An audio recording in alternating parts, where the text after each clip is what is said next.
मैंने आप लोगों के साथ बायोलॉजी और केमिस्ट्री एंड फिज़िक्स के सिलेबस के बारे में बात की थी। अब हम जो बात करेंगे वो है इंग्लिश का सिलेबस। सिंपली आप सबने क्या करना है कि सबसे पहले आ जाता है वोकेबलरी। ठीक है, आप लोगों की वोकेबलरी बहुत स्ट्रॉन्ग होनी चाहिए। ये आपके एफएससी बुक से ही आनी है, सही।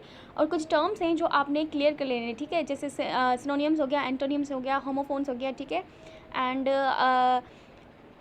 नेक्स्ट का है कि demonstrate control of the tenses and sentence structure. तो आप ये बेसिक चीज़ है। आप लोगों को जितने भी टेंसेस हैं, 12 टेंसेस हैं, कितने भी टेंसेस हैं, आप लोगों को फिंगर टिप्स पे आने चाहिए। और सेंटेंस को कैसे एक्सप्लेन किया जाता है, सेंटेंस का स्ट्रक्चर क्या होता है, ये चीज़ें आप लोगों को मोस्टली आप लोगों की मतलब बहुत इंपॉर्टेंस रखती है इंग्लिश में, ठीक है। थर्ड है कि demonstrate the ability difference between the correct and incorrect structure of sentence. Sentence को किस तरीके से लिखा जाए, उसमें कौन सी ग्रामेटिकल एरर है, उसको आइडेंटिफाई करना आप लोगों को आना चाहिए। और एक सेंटेंस को करेक्ट ग्रामेटिकली और स्टाइल स्ट्रक्चर कैसे देना है, ये भी आप लोगों को आना चाहिए।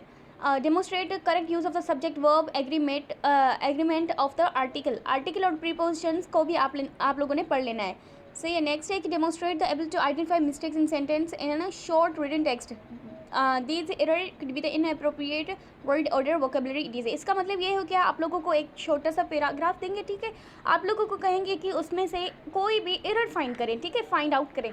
तो आपको इतनी एबिलिटी तो होनी चाहिए कि अगर कोई पैराग्राफ, कोई शॉर्ट नोट आपको मिल रहा है और इसमें ग्रामेटिकल कोई मिस्टेक है, तो आप लोग उसको जल्दी से ही फाइंड आउट कर लें, सही। वहाँ पे ऑप्शन दिए गए होंगे, वो बहुत ईजी हो जाएगा, ठीक है। Demonstrate ability to complete short written text, ये हो गया। लॉजिकल रीजनिंग की बात कर लेते हैं, तो मैं आप लोगों के साथ कुछ काफ़ी सारे एमसीक्यूज़ लॉजिकल रीजनिंग के शेयर करूंगी, वो किप्स स्टार्ट से होंगे, ठीक है।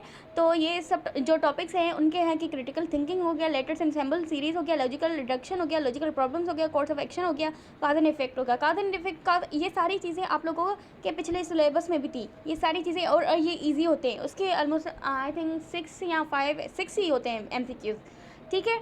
ये जो होता है कि दिमाग का खेल होता है, आप लोगों को मतलब कभी कभी इतनी इजी चीज़ें दे देते हैं कि बच्चा कहता है कि ये मैं सही भी कर रहा हूँ या गलत कर रहा हूँ, क्योंकि कन्फ्यूज़ होते हैं कि इतना इजी, लेकिन कभी कभी डिफ़िकल्ट चीज़ें भी दे देते हैं। लेकिन इन सारे टॉपिक्स में से मैं जो आप लोगों को बताऊँगी, जो इंपॉर्टेंट मोस्ट और डिफ़िकल्ट जो टॉपिक है वो है काज एंड इफेक्ट का, कि भाई स्टूडेंट्स को पता नहीं चलता कि ये काज है या इफेक्ट है, या फिर ये इसका इफेक्ट है या फिर इसका काज है, तो ये थोड़ा कन्फ्यूज़ कर लेता है। लेकिन जब आप प्रैक्टिस करेंगे तो ये आप लोगों का भी क्लियर हो जाएगा, ठीक है। तो मैं फिर से बता रही हूँ कि एमटीकेट नेशनल लेवल पर हो रहा है, पीएमसी ले रहा है। आपने इसी सिलेबस को फॉलो करना है अपने टेक्स्ट बुक से, और फेडरल भी पढ़ लेना है, और ज़्यादा से ज़्यादा जो है आप सब ने प्रैक्टिस कर लेनी है, सही है। Thank you.